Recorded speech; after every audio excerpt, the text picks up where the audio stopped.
Aprendi de fato muita coisa que foi de extrema importância, e louvar a Deus por esse tempo que nós tivemos agora com fenomenologia. Se você entendeu direitinho esse assunto, você está com algo especial para que você possa trabalhar, começar a desenvolver isso na sua igreja, tudo bem?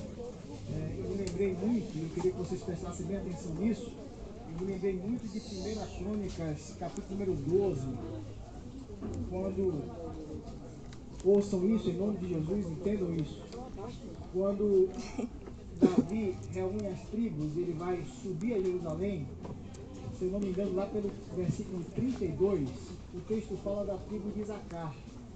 E a tribo de Isacar eram homens que tinham conhecimentos, doutos do conhecimento da ciência do seu tempo, para saber o que o rei deveria fazer. O que você ouviu em fenomenologia foi exatamente isso. Homens que precisam conhecer a ciência do seu tempo, para, entendendo ela, saber qual a melhor maneira de executar com excelência aquilo que Deus tem colocado nas suas mãos. Então, se você entender essa disciplina, você sabe que a partir de hoje você vai se preocupar inteiramente com isso. Tá bem?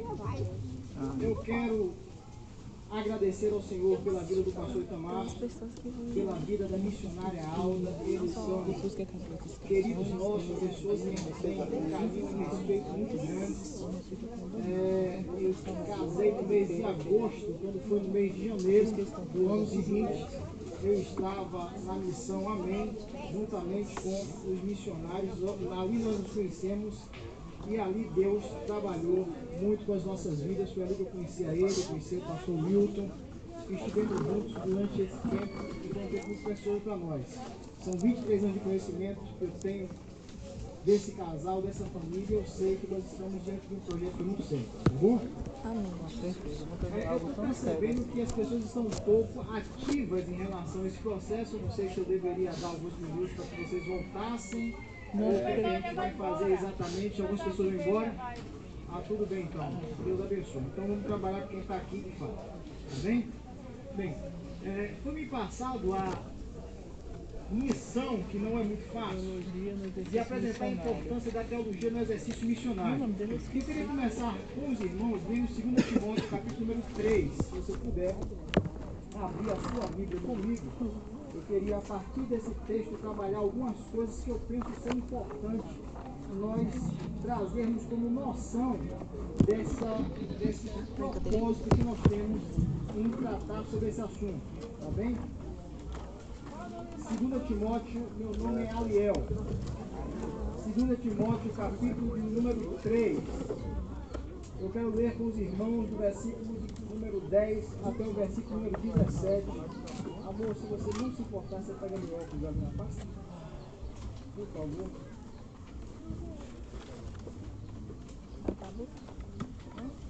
Não?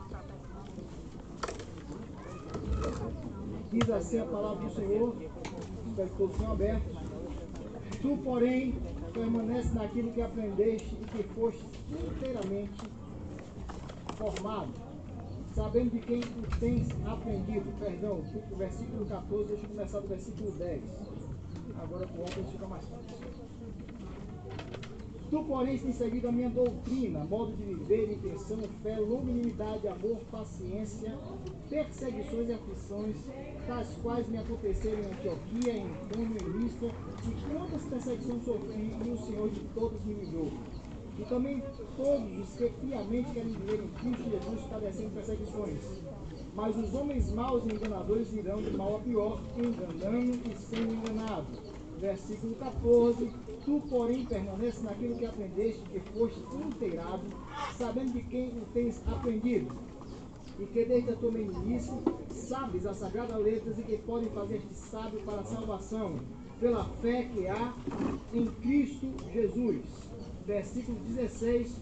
Toda escritura divinamente inspirada é proveitosa para ensinar, para redarguir, para corrigir, para instruir em justiça, para que o homem de Deus seja perfeito e perfeitamente instruído para toda boa obra. Deixa eu lhes dizer uma coisa importante que nós precisamos compreender nessa tarde. o saber teológico está em crise. A grande realidade é que a maioria de nós não enxergamos a teologia como um princípio bíblico que venha trazer proveito para o exercício de qualquer que seja a sua atividade. A grande realidade é que nós estamos vivendo um momento, principalmente do final do século passado para o início desse século, em que a teologia é de fato, para alguns, apenas um conjunto de normatizações, um conjunto de legalidades, um conjunto de leis que termina por não levar a pessoa a qualquer nível de consciência do que é a palavra de Deus. Por que isso? Porque a grande expressão da teologia hoje está muito relacionada ao que se chama de teosofia. E teosofia é, na verdade, o ensino da teologia pelo viés da filosofia. Eu quero que vocês entendam isso para que nós possamos conceber exatamente o que o Senhor quer tratar conosco a partir desse assunto. Infelizmente, a teologia está sendo tratada com um propósito tão meramente conceitual que ela se distanciou inteiramente da palavra de Deus. A grande realidade hoje é que essas normatizações, elas funcionam muito mais como um processo puramente conceitual e filosófico do que necessariamente teológico, bíblico. A gente precisa entender aqui nessa tarde que teologia não é nada mais, nada menos do que a Bíblia sendo observada de maneira sistemática e organizada para um melhor nível de aprendizado da palavra de Deus, a fim de falar e expressar com equilíbrio e sensatez aquilo que é a doutrina do Senhor para todos nós. E isso independe de qualquer cultura que você esteja inserido. A palavra de Deus, ela atinge qualquer ambiente, qualquer estado, qualquer estágio em que a pessoa esteja. E ela vai intervir no meio, aferindo nesses homens, nessas pessoas que a ouvem, aquilo que é a verdade absoluta para a sua relação com Deus. Acontece que teologia se tornou algo puramente... Você passou aqui, amor? Volta aí, amor. Acontece que a teologia, ela se tornou algo inteiramente ideológico. Infelizmente, o que se existe como teologia nesses últimos tempos é que são ideias humanas aplicadas à palavra de Deus e não a palavra de Deus sendo falada para o homem de uma maneira inteligível. Vamos pensar um pouco sobre isso aqui. Quem foi Paulo? Depois de Cristo, eu posso lhe dizer que Paulo foi o maior missionário que você possa conhecer. Agora, por que é que Paulo escreveu tantas cartas e ele foi tão rebuscado na noção do que ele queria tratar? Por que é que Paulo se preocupou tanto em trazer um conhecimento mais apurado das verdades que Cristo havia dito aos seus discípulos? Porque Paulo tinha dois viés muito importantes na sua vida. Primeiro, ele era um missionário em si mesmo, alguém que transpôs a sua própria cultura e foi nos ambientes para falar de Jesus. Mas era alguém também que na sua essência, por ser, e aí eu vou me arriscar a dizer isso aqui, por ser teólogo, ele era apologeta. O que é que Paulo fazia? Paulo, conhecendo as filosofias, Paulo, conhecendo os estoicismos, conhecendo todo o entendimento que existia no concreto do seu ambiente, do lugar onde ele estava ambientado, ele sabia, à luz da palavra de Deus, à luz do seu conhecimento, trazer a contraposição necessária para que aquelas pessoas reconhecessem a verdade que ele estava apregoando. O que é que eu estou lhe dizendo aqui nessa tarde? Que a importância da teologia no exercício missionário é exatamente quando ele, conhecendo inteiramente a palavra de Deus, e conhecendo a cultura em que ele está inserido, ele consegue transpor a linguagem ideal da palavra de Deus de uma forma inteligível àquele que é o seu ouvinte. Foi exatamente isso que vocês ouviram aqui a partir do pastor Itamar. A fenomenologia trabalha exatamente isso. O que é que ela vai fazer na perspectiva do indivíduo que está em um campo missionário? Ele vai chegar naquele ambiente e, por mais preparado que ele tenha sido, ele vai ter que entender aquela cultura, conceber como é que aquelas pessoas pensam, para daí então ele ter uma maneira prática e teologicamente viável para que aquelas pessoas entendam quem é esse Cristo que ele está pregando. E como é que ele vai fazer isso? Ele vai fazer isso através do objeto de estudo. E eu queria pensar um pouco sobre isso aqui. Vamos lá. Na teologia bíblica de missões, eu quero que vocês entendam que em qualquer nível de relação, e aí eu vou pegar o gancho aqui do pastor Itamar, a partir do que eu aprendi aqui de fenomenologia, tudo que nós temos na nossa mente, tudo que nós enfrentamos no meio onde nós estaremos ambientados como missionários, é um objeto de estudo. É algo a ser pensado, é algo a ser primeiro analisado. No tripé do conhecimento, você vai ter sempre que pensar o que é que a filosofia diria, como é que a ciência pensa e data a respeito, e como é que a sua própria consciência lidar com isso. Vamos pensar nisso aqui a partir dessa ideia. Você tem uma luz, e essa luz você está enxergando para ela. Você olha para ela. À medida que você olha para essa luz, você começa a pensar e a entender exatamente o que é isso. No tripé do conhecimento, a primeira ideia, pode passar, amor. A primeira ideia é o empirismo. O empirismo é a visão que você tem pela sua perspectiva normal, ou seja, você chega e já dá pela sua experiência a opinião a respeito daquele fato. Normalmente, quando se chega em missões, quando se chega em um campo missionário, a primeira visão que o missionário tem não é a visão da cultura, é a visão do que ele acha, é de fato o empirismo, porque é a axiologia, ele está entendendo que deve ser aquilo ali. A experiência do pastor Itamar foi exatamente essa, ele vai para um campo, vai lá para o interior, porque ele entendeu de uma forma, pela axiologia, que ali seria o melhor ambiente. No momento em que ele para e enxerga para aquele objeto, ele percebe que tem algo mais a acontecer. Então ele vai trocar o seu espaço físico, buscando compreender melhor a cultura daquele povo. Então, qual é a outra questão que se pede? Você tem o empirismo, por favor, filho. Você tem a filosofia. O que é que o empirismo faz? É a sua visão, que pode calhar estar certa ou não. A filosofia, quando olha para o objeto, ele vai elocubrar, pensar e não vai chegar a ponto nenhum. O fato é esse. Tem um objeto de estudo, ele pensa, mas ele não chega a nenhuma definição. E aí você tem uma vez só, amor, você tem a ciência. Qual é o papel da ciência? Diante de um objeto de estudo, a ciência, ela vai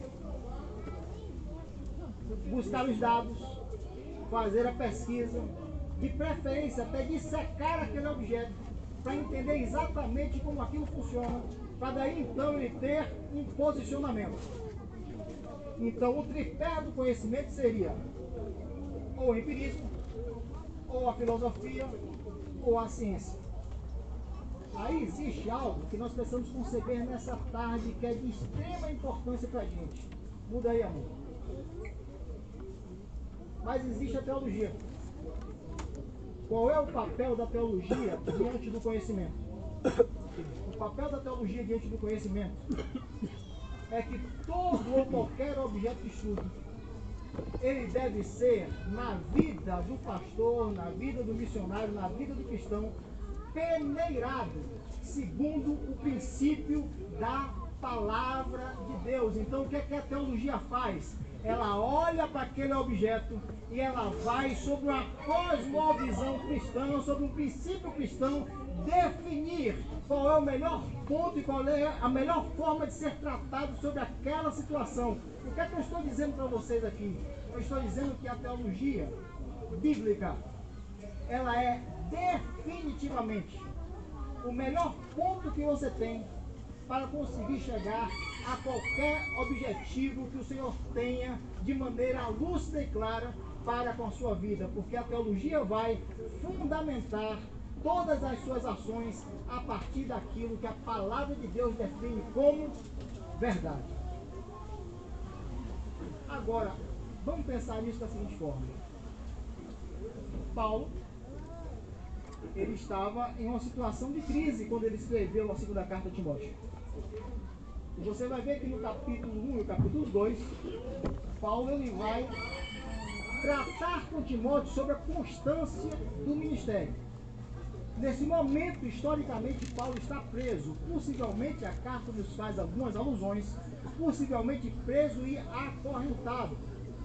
Paulo sabia que o seu tempo de morte estava muito próximo, portanto ele escreve para Timóteo, tratando a Timóteo sobre os últimos assuntos, a fim de que Timóteo venha a compreender que na sua ausência, tudo aquilo que havia sido instruído deveria ser continuado. Bom, acontece que no capítulo 3, se no capítulo logo no 3, logo no início, ele diz: procura apresentar-te a Deus como o quê? Como obreiro que não tem do que se envergonhar.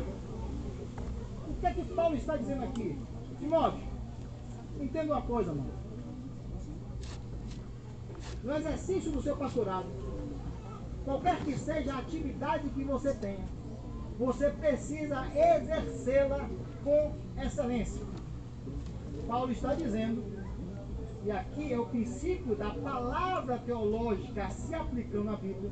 Paulo está dizendo que você precisa ter o melhor nível de conhecimento possível na palavra do Senhor para conseguir chegar à excelência daquilo que Deus está projetando como missões na sua vida. Agora, como é que Paulo vai dizer isso? Ele vai dizer isso nos versículos seguintes, versículo 10. Olha o que é que ele diz. Tu, porém, tens seguido a minha doutrina. Há duas palavras específicas para a doutrina aqui. Uma é didash e a outra é didascalia. A palavra didash significa de fato ensinamento, mas ela significa ensinamento na voz passiva, ou seja, você está aprendendo. Alguém que ensina e alguém que aprende. A palavra didascalia significa a voz ativa. Ele está dizendo que você tem a função de ensinar, ou seja, você tem seguido a minha doutrina e tem a obrigação de ensinar essa doutrina. O que é que Paulo está dizendo aqui? Paulo está dizendo de teologia bíblica. Porque o que é doutrina? Doutrina é nada mais, nada menos que um conjunto de sistematizações que favorece a melhor compreensão sobre o objeto em estudo. O que é doutrina à luz da palavra de Deus? Doutrina é o conhecimento bíblico sistematizado, organizado, bem observado, sendo dissecado no melhor da sua forma, a fim de não ter dúvida de como vai ser ministrado a verdade sobre aquelas pessoas que estão sob a sua custódia. Então, qual é o papel aqui? O que é, na verdade, a teologia? A teologia é a aplicação organizada das Escrituras. Quando você pensa sobre isso, você consegue entender que você não está tratando de teosofia. Você não está falando de um princípio filosófico. Você não está trabalhando daquilo que você pensa que tem na sua mente e que você encaixa para que as pessoas vejam. Você está falando de alguma coisa, daquilo que você, estudando na palavra, traz para você um entendimento correto. E a partir desse entendimento correto, as pessoas aprendem a verdade que está esclarecida da palavra do Senhor. Por favor. Nesse ponto eu queria pensar muito nessa questão do significado e do significante. O que se vê e o que se ouve, toda a emissão do substantivo. Vamos lá. Vamos brincar um pouquinho disso. Não se preocupe não, que não está vindo e dá aí não. Vamos olhar para cá.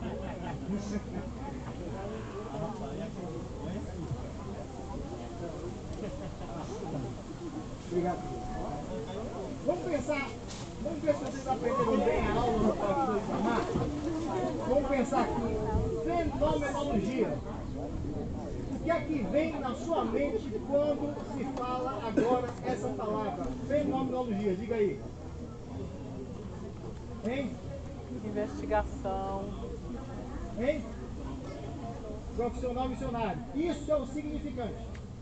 Agora, vamos ver se você aprendeu bem a aula do pastor Itamar. Qual é o significado? O significado é o conceito. O que é investigação? Qual é o conceito que você me dá sobre essa palavra fenomenologia? Aprenderam ou esqueceram? Quem escreveu pode falar.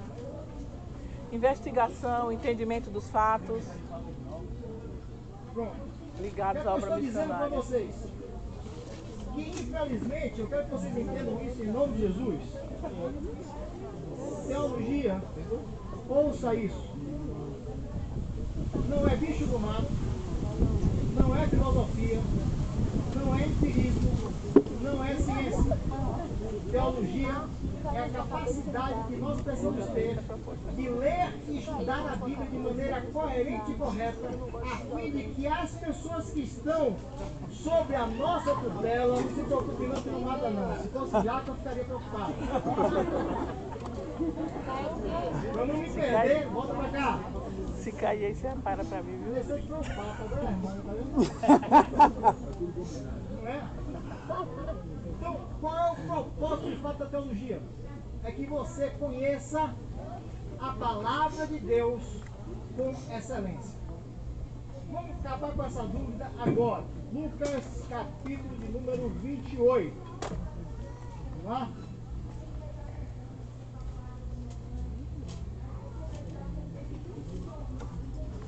Essa é uma palavra que está sendo muito pregada em nossa igreja esses dias. O pastor Davi, que ministrou hoje pela manhã, é nosso pastor. Vocês devem ter ouvido. Lucas ouviram ele hoje pela manhã. 28. E a palavra é exatamente essa. Lucas 24, 25. Ah, bom. Agora sim. 28. 28, 24. Exatamente. 28, 25.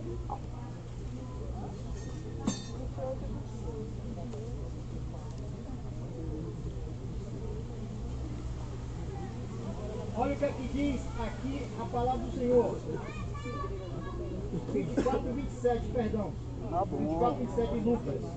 Perdão de novo. Tá bem. Lucas 24, 27. 24 e 27, isso. Só quero que você entenda essa palavra. E começando por Moisés e por todos os profetas, explicava-lhes o que deles se achava em todas as... Escrituras. Qual é a palavra que você teria como fonte aqui, como chave desse texto?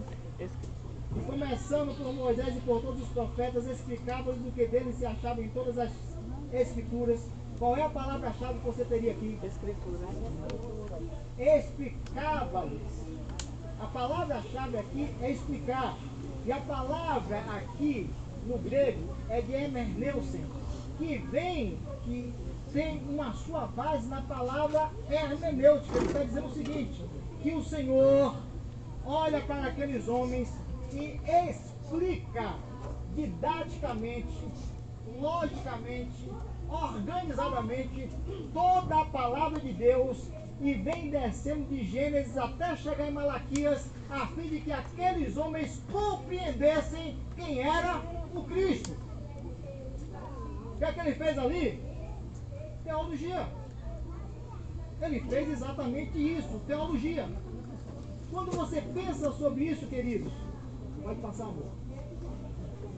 Quando você pensa sobre isso, eu posso dizer para você que o conceito é exatamente isso aqui. Teologia bíblica, ela não cria fatos. Antes, ela compreende e descreve esses fatos.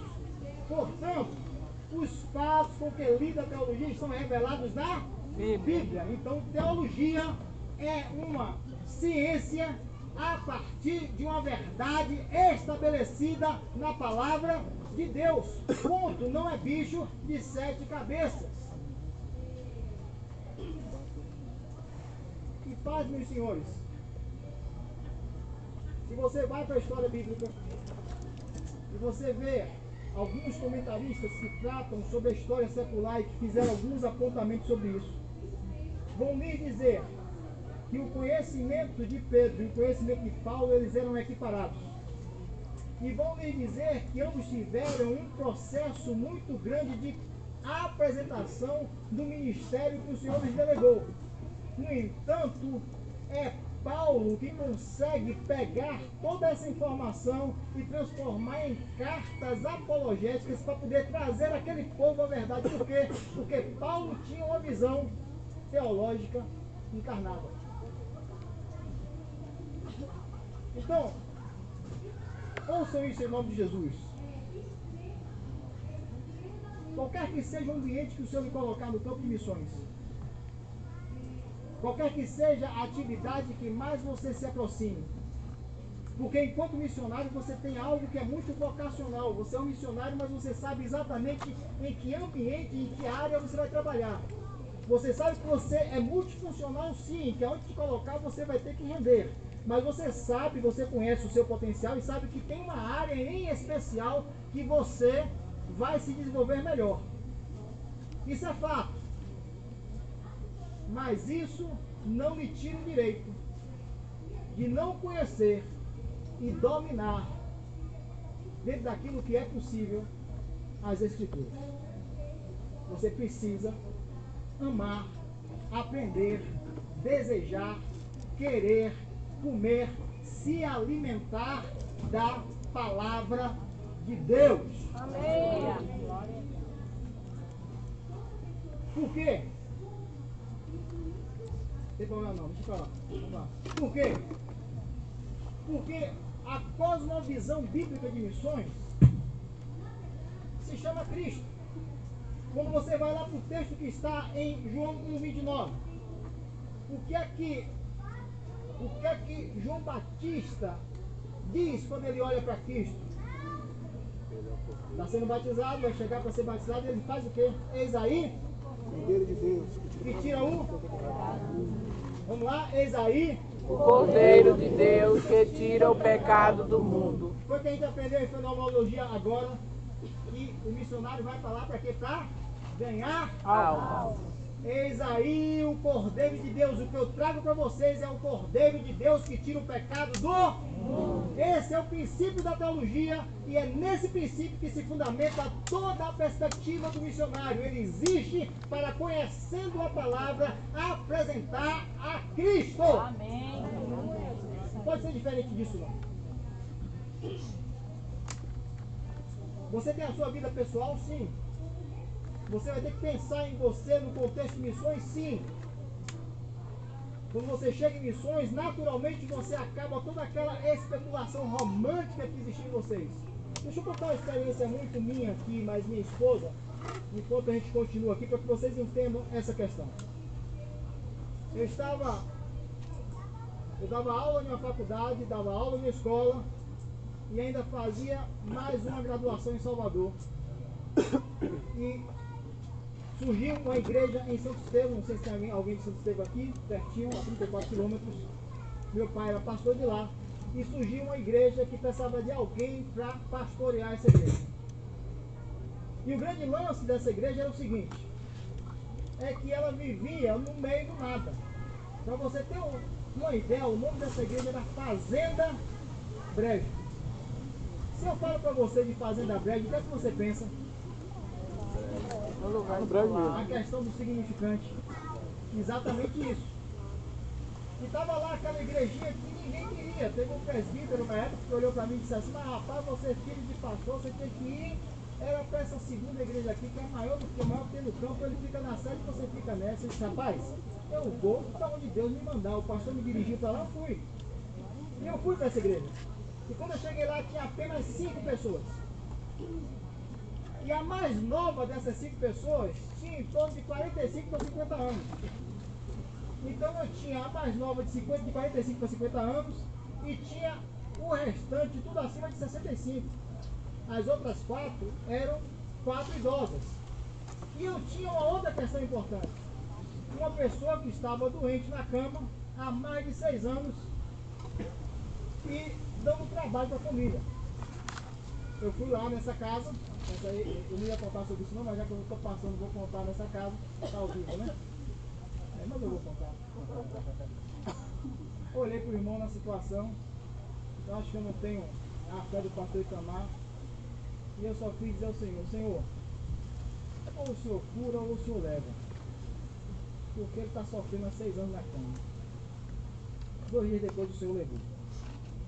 E eu fiquei só com essas 5 irmãs. E aí quando eu cheguei na igreja, eu fiz questão de dizer para vocês que eu estava dando aula na faculdade, que eu estava dando aula na escola secular, que eu estava fazendo uma outra graduação, que eu estava vivendo um ambiente acadêmico e me colocaram nessa igreja. E eu cheguei nessa igreja e fiquei: Deus, como é que eu vou fazer para poder tratar com esse povo? São 5 idosas.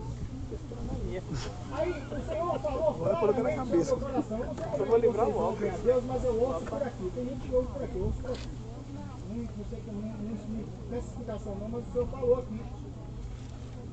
E o que eu entendi foi o seguinte: explique essas irmãs sobre santidade. Eu novinho, isso foi há 15 anos atrás, mas ela novinho dos 2, minha filha bem novinha, e eu tinha que ensinar sobre santidade aquelas 5 velhinhas. E elas eram analfabetas. Então eu tinha que vencer esse processo. Eu disse: Deus, eu não sei como é que eu vou fazer não, mas agora eu vou aplicar esse conhecimento que o Senhor me deu da melhor maneira possível. Chamei as senhoras para fora, a igreja estava no meio do nada, tinha um milharal na frente. Eu disse: agora vocês vão me ensinar como é que se canta amiga. Aí eu me ensinar. À medida que elas me ensinavam, aproveita e vão chutando, irmãos. À medida que elas me ensinavam, pois é, Deus manda comida para missionário. Porque você está com fome, está orando, o Senhor está mandando. Olha para cá. E aí eu comecei a ensinar essas irmãs a partir disso, dizendo como é que o Senhor limpava, o que era santificação, e aí fui conceituando, à luz da Bíblia, o que era tudo isso. E no final de 30 dias, uma daquelas irmãs olhou para mim e disse assim: pastor, eu preciso falar menos, eu converso demais. Pastor, eu preciso falar menos da minha irmã. E começou. E as 5, não aumentou ninguém, era só essas 5 irmãs, eu, minha esposa e minha filha, mais ninguém. Aí eu disse: Deus, e agora? Acabou o assunto de santidade. O que é que eu vou falar? Fale sobre evangelismo. Eu falo no meu coração: fale sobre evangelismo. Um mês só, evangelismo fazendo essas irmãs. Fala sobre evangelismo, fala. E só tinha as 5 irmãs, eu, minha esposa e minha filha. Mais ninguém. Lá um dia, atrás do meu carro, eu estou com ela, entre elas vem lá da roça, quando eu viro que chego, que olho para a igreja, tinha mais de 30 crianças na frente da igreja. Ela esperta, já saltou do carro, já pegou as crianças, já colocou dentro da igreja, já começou a acomodar e fez aquela situação toda. Resultado: 10 meses depois eu saí dessa igreja e deixei mais de 80 pessoas nesse lugar. Amém. Glória a Deus. Agora tem um detalhe. Uma senhora com nome Nenzinha, ela saiu 2 horas, o nosso culto era 4 horas da tarde, ela saiu 2 horas da tarde. Não tinha casa perto não, irmãos, eu estou falando de roça. Saiu visitando amiga por amiga, estou trazendo criança. Você permite que eu leve seu filho? A partir dessas crianças, as mães começaram a querer saber o que estava acontecendo com ela, começaram a vir. E aí as coisas começaram a acontecer. Glória a Deus. Porque essas irmãs foram doutrinadas, foram ensinadas, foram observadas à luz da palavra de Deus, e foram elas que introduziram. Eu não fiz nada, eu só fiz ensinar. Elas foram que fizeram tudo. E o que eu estou dizendo para os irmãos é que o papel do missionário, não obstante tenha também aquela perspectiva braçal, sim, tem que pegar as coisas. Vim aqui terça-feira para visitar o pastor Itamar, mas a missionária Alda, fiquei por aqui, daqui a pouco vamos ali, que eu sei que você já sabe como é o esquema. Daqui a pouco eu estava pegando cimento, pegando coisa, carregando, cheguei em casa todo sujo, de saco, de linhagem. É isso. Tem hora que você vai ter que fazer isso, tem que fazer isso satisfeito. Mas o seu principal papel é, tendo intimidade com o Senhor e com a palavra, você ensinar para que essas pessoas possam dar frutos, aprender do Senhor, conhecer do Senhor e dar fruto. Portanto, qual é a perspectiva da cosmovisão bíblica de missões?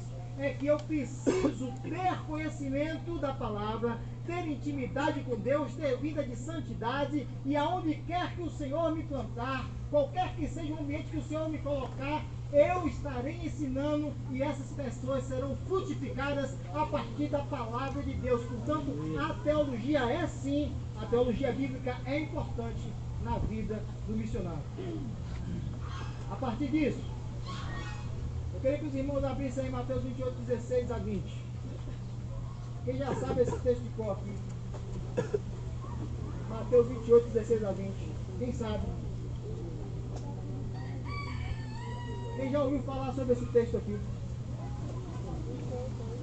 Do que é que se trata esse texto? Abram aí. O quê? A grande comissão. Vamos lá. Por que a gente precisa tratar sobre isso? Porque a gente precisa alinhar. Legal. Então vai para o texto por aqui, né? Tá melhor. Vamos lá. Então Jesus, aproximando deles, assegurou: toda a autoridade me foi dada no céu e na terra. Portanto, ide e fazei com que todos os povos da terra se tornem discípulos, batizando-os em nome do Pai, do Filho e do Espírito Santo, ensinando-os a obedecer a tudo quanto lhes tem ordenado. E assim eu estarei permanentemente convosco até o fim dos tempos. Vamos pensar um pouco sobre isso aqui? Em todo tempo, vocês ouviram e entenderam que o princípio da missiologia, a grande comissão, ela está focada em que palavra? No 3 letrinhas que vocês sempre ouviram isso. No id. Acontece que a gente precisa dissecar esse texto aqui. E eu estou fazendo isso para que os irmãos comecem a compreender que a cosmovisão bíblica, a teologia da grande comissão, ela está inserida na Bíblia sim, mas ela tem um papel muito mais amplo do que talvez o que a gente tenha aprendido até hoje. Quando você olha para isso aqui, você percebe que ele diz que toda a autoridade me foi dada nos céus e na terra. Aí ele vem com essa partícula chamada portanto. A questão é que existe primeiro, no contexto da grande comissão, a autoridade que foi dada nos céus e na terra a quem? A Jesus. Então a autoridade que está sobre a vida do missionário é a autoridade de Cristo. É Cristo que lhes deu a autoridade para que vocês, sendo comissionados, possam fazer e desenvolver aquilo que o Senhor os tem dirigido. Aí ele vem com essa palavra portanto, só para que os irmãos entendam, no grego tem várias palavras portanto. Essa em especial, quando o nosso amigo escreve, quando Mateus escreve, ele coloca ou para dizer que todas essas partes posteriores, elas estarão ligadas diretamente à frase anterior. Então ele está dizendo que ir, ele está dizendo que fazer discípulos, ele está dizendo que batizar, ele está dizendo que discipular, que ensinar é especificamente uma ação daqueles que estão debaixo da autoridade de Cristo. Então esse portanto está dizendo que ela vem como complemento de uma verdade, de uma afirmativa que está sendo colocada. Aí ele diz o seguinte, outra coisa para os irmãos, antes que a gente continue. No grego, toda vez que tem entes ou ontes, ela não é um imperativo. Ela é necessariamente um gerúndio. Ou seja, não obstante a gente traduz aqui como ide, a palavra é indo. Existe, olha que coisa linda isso aqui, o que é que isso tem a ver conosco nessa tarde aqui, com tudo que vocês estão aprendendo aqui, por isso tem escola de missões. Ouça isso. O que você enxerga aqui como imperativo é fazer discípulo. A palavra ate aqui, que termina com ate, é exatamente imperativo. Então, mateteus ate significa exatamente aí que o imperativo de quem é missionário é fazer discípulos. Mas ele faz discípulos enquanto ele vai indo, ele faz discípulos. Enquanto ele caminha, ele vai batizando em nome do Pai, do Filho e do Espírito Santo. E enquanto ele faz isso, a palavra didascontes, que vem da palavra didaquer, ensinar, doutrinar também, ele está dizendo, enquanto você faz isso, você doutrina, você aplica a verdade da palavra de Deus. Então, qual é o melhor da cosmovisão missionária que nós precisamos enxergar aqui nessa tarde, no contexto daquilo que a Bíblia está nos dizendo e nos ensinando a aprender aqui? É que você deve primeiro dar fruto, e aí eu vou me arvorar a entrar um pouco aqui na matéria do nosso pastor Itamar, que foi bem colocado aqui. É que a gente precisa, na verdade, dar fruto primeiro aonde a gente está plantado. Porque indo não é um imperativo ide, porque senão seria legalismo e se deixaria de fora a perspectiva de que Cristo é o centro, de que Ele é que é a autoridade. Então a autoridade não é o ide, a autoridade é Cristo. Se a autoridade é Cristo, aonde quer que eu esteja, eu preciso dar fruto. E para que eu possa dar fruto em uma perspectiva transcultural, na transcultura, eu preciso primeiro dar fruto aonde eu estou plantado. E a teologia, ela explica exatamente isso. Por quê? Porque a cosmovisão bíblica, a cosmovisão teológica é exatamente o seguinte: é aquilo que Cristo olha, que João Batista olha e diz, eis aqui o Cordeiro de Deus que tira o pecado do... É só isso. É só isso. É só isso.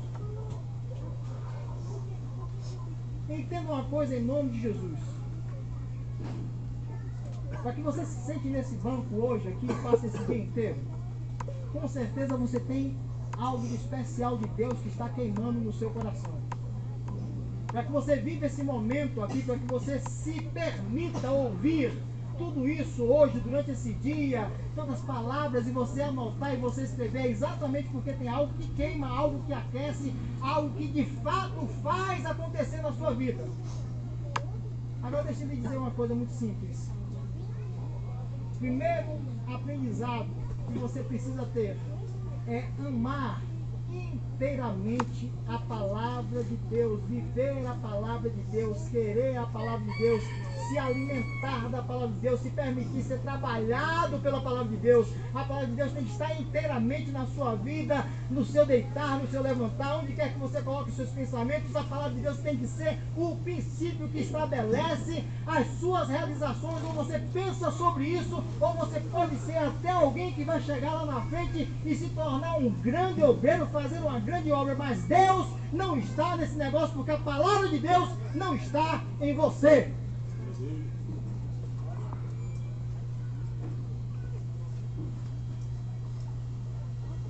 É por isso que é preciso realmente ter a fenomenologia. Porque alguém, às vezes, precisa chegar para o sujeito e dizer o seguinte: tudo bem, irmão, eu sei que queima, mas se queima e não muda, se queima e não se modifica, se queima e não interpela de melhor a palavra de Deus, se queima e você não produz segundo a palavra do Senhor, você está queimando de qualquer outra coisa, mas isso não é chamado nenhum.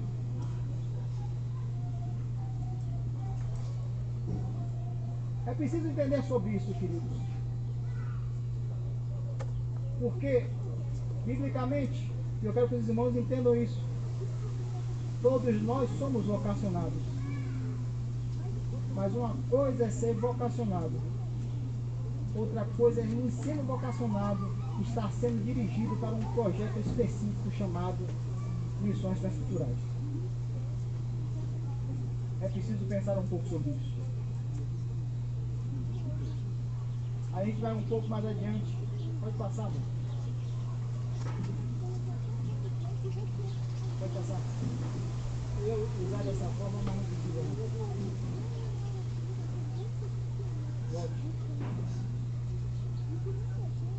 Aqui nós vamos chegar a uma afirmativa muito simples. O conhecimento teológico está intrínseco à grande comissão. E a identidade do missionário é exatamente essa visão que a palavra de Deus passa sobre a sua história. Portanto, ir não é apenas uma condição de quem ouve o chamado, antes é a condição de quem vive. É a condição de quem, sendo discípulos, reconhece a vocação e intervém a partir da palavra da verdade. Deixa eu dizer uma coisa para vocês, sério. Missionário transcultural, ele precisa ir, mas ele precisa ir na condição de quem, sendo discípulo, reconhecendo a vocação de que foi chamado, ele aplica a verdade da palavra de Deus no ambiente onde ele estiver inserido. E aí, essa verdade ela pode ser, em alguns momentos, verbalizadas, em alguns momentos relacionada ao seu comportamento, à sua postura, em alguns momentos pela forma em que você intervém, que você serve, que você age. Isso não importa, mas aquele que tem vocação, ele intervém com a palavra da verdade, porque ele vive a verdade. Essa é a questão. Deixa eu dizer uma coisa séria para vocês. Todos nós somos homens com erros e equívocos. Todos nós somos homens e mulheres que em algum momento da nossa vida temos as nossas limitações. Talvez, como Paulo, todos nós tenhamos aquilo que é o espinho da nossa carne, aquilo que machuca a nossa identidade, aquilo que fere a nossa alma. Todos nós somos assim. Mas quando você tem a sua vida pautada na palavra da verdade, e o grande diferencial é exatamente isso, você não vive a hipocrisia de um chamado que não existe. Talvez eu esteja sendo duro com os irmãos. Talvez nesse momento eu esteja pegando um pouco pesado para vocês. Mas deixa eu falar um pouco sobre como a teologia enxerga uma vocação. Como é que a Bíblia trata sobre isso, como é que a palavra de Deus lhe dá exatamente sobre isso. Passa aí, amor.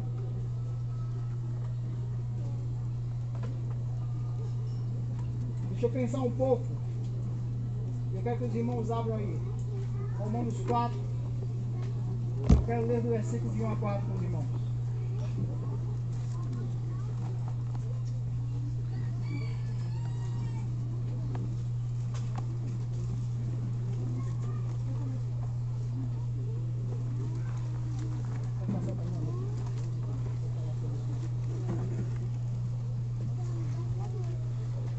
Eu queria pensar um pouco com vocês agora em um estudo de caso a partir da perspectiva de Abraão, tá bom?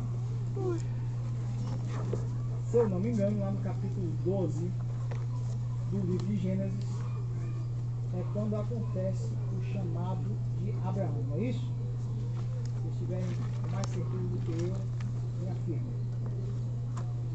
vocês vão perceber que Abraão, ele vinha de uma cidade, ele era de uma origem extremamente politeísta. Você vai entender, você vai compreender que Abraão, ele não estava dentro de um contexto que necessariamente agradava a Deus. Então Deus destaca ele dessa cidade politeísta para começar a trabalhar a identidade desse homem. A verdade é que ele diz, saia da sua parentela, e ele ainda traz um sobrinho, quase filho pelo caminho, e depois ele vai ter que deixar esse cidadão. Mas o que o Senhor estava dizendo é o seguinte, eu preciso tratar inteiramente com a sua vida nesse momento para que você possa render exatamente naquilo que é o propósito que eu tenho para com você. É possível até que em um primeiro momento Abraão enxergasse a Deus como um ser poderoso, mas como um dentre tantos. É possível que ele tivesse ouvido a Deus naquele momento, por ser de uma visão politeísta, dizer, eu vou atender a voz desse Deus, mas eu sei que ele é um Deus poderoso, mas ele é um dentre tantos que existem por aí, mas esse é o meu. Aí o Senhor vai começar a trabalhar a vida de Abraão passo a passo, momento por momento. A promessa acontece, a promessa organizada, ela acontece sobre a vida desse homem. E uma vez que a vida desse homem está estabelecida e vai acontecendo, Deus vai trabalhando de dentro das suas deficiências. Vai ter momentos em que ele vai estar tão desesperado pelo desejo da promessa, e a promessa não aconteceu, que o Senhor vai tirar ele da tenda e dizer aqui, ó, vem cá, olha para esse céu aí, você vai perceber que se você puder contar, você vai poder contar quem é a sua descendência. O que eu estou dizendo para você é que na história de Abraão, Deus vai trabalhando as suas deficiências tempo a tempo. E quando você vai para o livro de Hebreus, no capítulo 10, 11 e 12, você vai perceber que a fé de Abraão foi uma fé de perseverança. Não é uma fé de milagres. É uma fé de quem persevera. Qual é o caráter missional que você começa a entender aí? A fé do missionário não é necessariamente uma fé que vai intervir que milagres, vai acontecer sim, mas a primeira fé é intrapessoal, porque é a fé de quem, ouvindo a voz do Senhor, persevera não obstante as circunstâncias. É a fé de quem, ouvindo a voz de Deus, vai continuar agindo, não obstante as coisas nem sempre acontecerem conforme nós sonhamos quando saímos do nosso campo. Mas é essa fé perseverante de Abraão que vai fazer com que no capítulo 21, se eu não me engano, ou 22, a manga está... vai subir ao monte e vai entregar o seu filho, que é o filho da promessa. E naquele momento que ele está para subir no monte, é um detalhe que os irmãos sabem muito bem, ele olha para os seus homens e diz, olha, está aqui, fique aqui que eu e o menino nós vamos. Porque a fé que era perseverante estava dizendo que vai acontecer um milagre, porque a verdade é que até hoje o Senhor prometeu para mim, não vai deixar de ser cumprida por conta dessa palavra. Agora, quando você pensa sobre isso, e aí você vai para Romanos, você entende o processo. Olha o que é que diz. Que diremos, pois, ter alcançado Abraão, nosso pai, segundo a carne? Porque se Abraão foi justificado pelas obras, tem que se gloriar, mas não diante de Deus. Pois que diz a Escritura? Creu Abraão a Deus, e isso lhe foi imputado como justiça. Ora, aquele que faz qualquer obra não lhe é imputado galardão segundo a graça, mas segundo a dívida.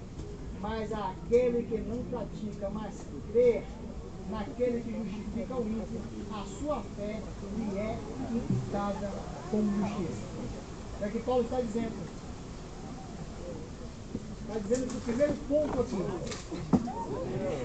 Eu mesmo não, depois vocês fazem a colheita, não fica muita manga. Primeira questão da ação missional. Ouçam aqui, em nome de Jesus, sem medo da manga. é a incumbência que Abraão recebeu. Ele recebeu essa incumbência de deixar a sua parentela, porque o Senhor tinha um propósito de que ele seria aquele que abençoaria todas as famílias da terra. Qual é a ação missional de Abraão e qual é a sua ação missional? É que o Senhor, quando lhe chama, ele lhe dá uma incumbência. E essa incumbência é exatamente isso, aquilo que você vai fazer para abençoar o ambiente que o Senhor lhe colocou. É a maneira como você vai ser usado pelo Senhor, é a maneira como você vai perceber aquilo que é a promessa de Deus para a sua vida se cumprir na vida do outro. Entenda uma coisa em nome de Jesus, queridos. Abraão, ele precedia, ele veio antes da lei. Mas Paulo argumenta aqui. Olha o que é que Paulo está dizendo. Eu estou dizendo para você que as marcas que Abraão tem, elas são muito maiores do que toda a perspectiva judaizante que os judeus estão colocando dentro da igreja em Roma. Vamos voltar aqui um pouco para que vocês não se percam, até porque essas mangas estão distraindo um pouquinho os irmãos. Eu quero que vocês entendam isso em nome de Jesus. Aquele Abraão que foi chamado lá no capítulo 12 de Gênesis é o Abraão que, recebendo essa incumbência e vai em favor daquilo que é a palavra de Deus sobre a sua vida, ele se torna aquela representação que os judeus precisavam compreender para que a fé que ele tinha agido e pela maneira como ele tinha perseverado era a referência de que a lei não tinha poder, mas quem tinha poder era justamente Cristo na vida dele. Já naquela época. Por conta disso, você vai perceber que Abraão se torna uma referência. Qual é a ação missional de Abraão? Ser referência. Qual é a ação missional do pastor Itamar? Ser referência. Qual é a ação missional da Pieia enquanto instituição? Ser referência. Qual é a ação de cada um de vocês que estão aqui nessa tarde e que passaram o dia ouvindo essas palestras? Ser referência. O princípio é esse. Nós precisamos compreender que o Senhor nos deu uma incumbência. A incumbência é essa. Pã! Agora, para que essa incumbência ela aconteça intensamente no processo de Deus, no estado em que eu tenho como ministério, eu preciso primeiro ser referência. Se não for referência, você não está fazendo aquilo que o Senhor tem colocado na sua vida como princípio. É preciso entender isso. E é exatamente dessa forma que Paulo vai fazer. Paulo vai olhar para os escribas, Paulo vai olhar para os judaizantes e vai dizer, olha, a maior referência que vocês têm é Abraão. E Abraão não creu pela lei. Ele creu pela graça. Ele creu pela fé. E pela fé isso lhe foi imputado como justiça. Pela fé ele foi justificado. Agora deixa eu voltar aqui que os irmãos precisam se ligar nesse processo.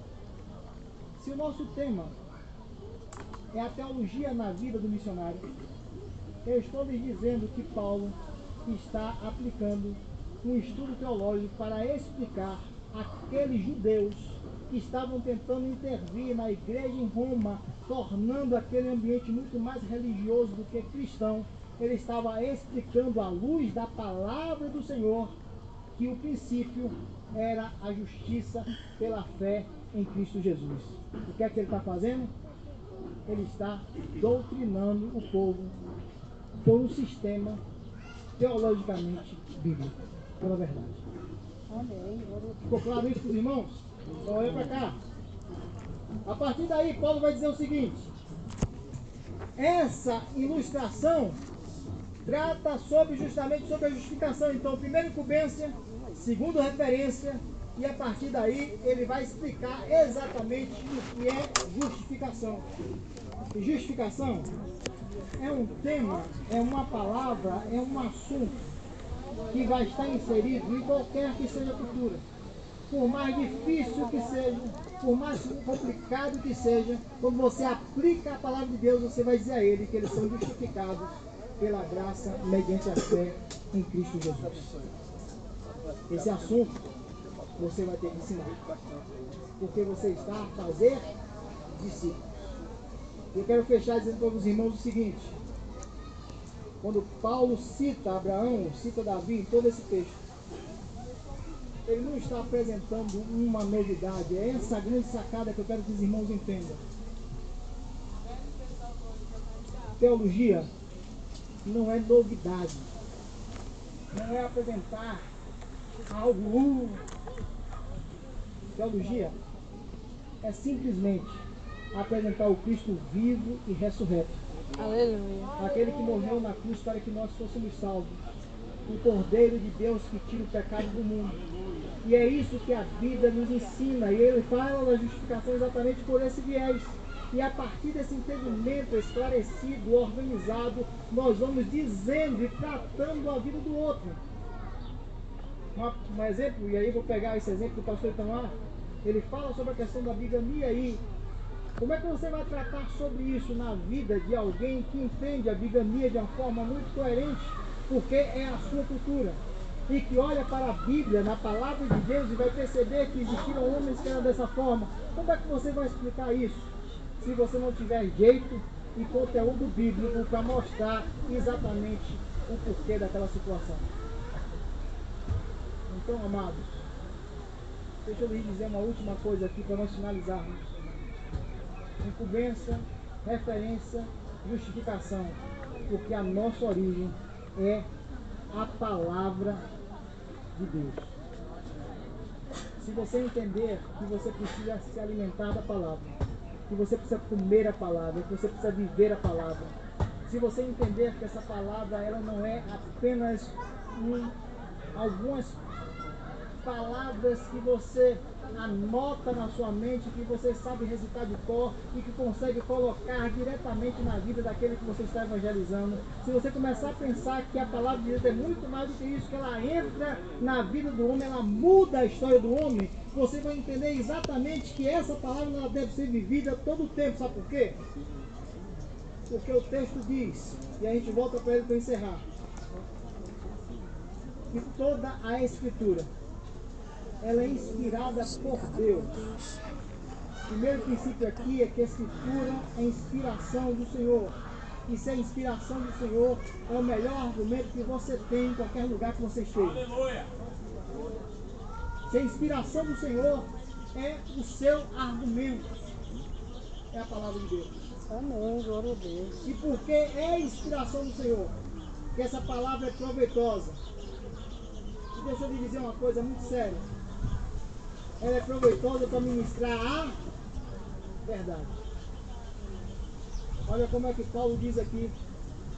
Não se trata, Timóteo, de ministrar apenas, mas é preciso ministrar a verdade. Você ministra a verdade porque você sabe o que é essa verdade, você conhece isso. E ele diz, para repreender o mal, porque o conhecimento dessa verdade tem a capacidade de não permitir que o homem viva o mal, que ande no mal, que entre por caminhos que são maus, para corrigir os erros e para ensinar a maneira certa de viver. Repreende o mal, corrige os erros e ensina, ouça isso em nome de Jesus, ensina a maneira correta de viver.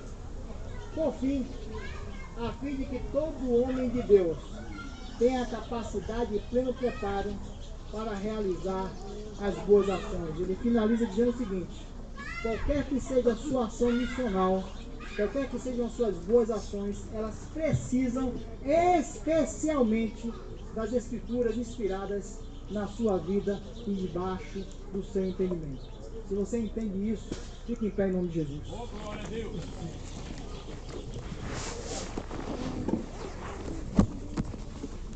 Eu quero orar nessa tarde.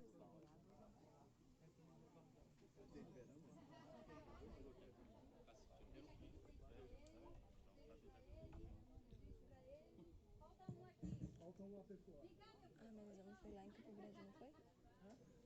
Luísa, mas foi lá em Campo Grande.